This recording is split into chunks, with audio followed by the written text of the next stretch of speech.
आप देख रहे हैं पब्लिक न्यूज छत्तीसगढ़।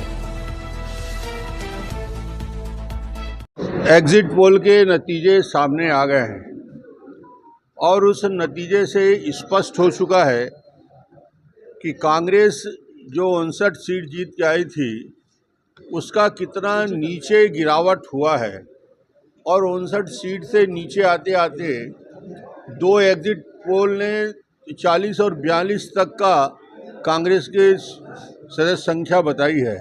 इसका मतलब है 69 से 42 और 40 तक आ गए।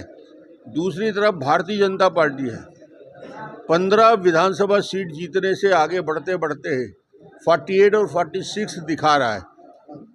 ये आप दोनों एग्जिट पोल का नतीजा देखिए, ट्रेंड देखिए कि किस दिशा में एग्जिट पोल इशारा कर रहा है। एक तरफ 15 से 48 जाने का क्रम दिखा रहा है बढ़ते क्रम में, और एक घटते क्रम में। ये घटता क्रम कहाँ तक जाएगा एक्चुअल गिनती में, ये 40 और 42 से ऊपर जाने की स्थिति में नहीं रहेगा।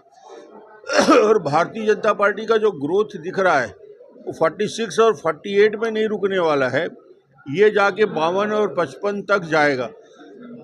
और ये रुझान जो स्पष्ट रूप से लोगों को समझ में नहीं आया, उसमें महिलाओं का जो रुझान है और युवकों का जो रुझान है और घोषणा पत्र का जो मुद्दे हैं, ये वोटों के रूप में तब्दील होते हुए दिख रहा है।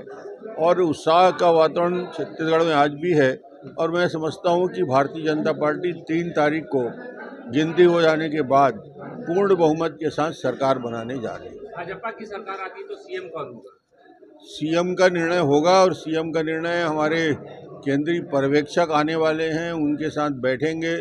विधायक दल के चुने हुए हमारे विधायक साथी बैठेंगे और दल का नेता का चयन विधायक दल की बैठक में, पहली बैठक में ही होता है।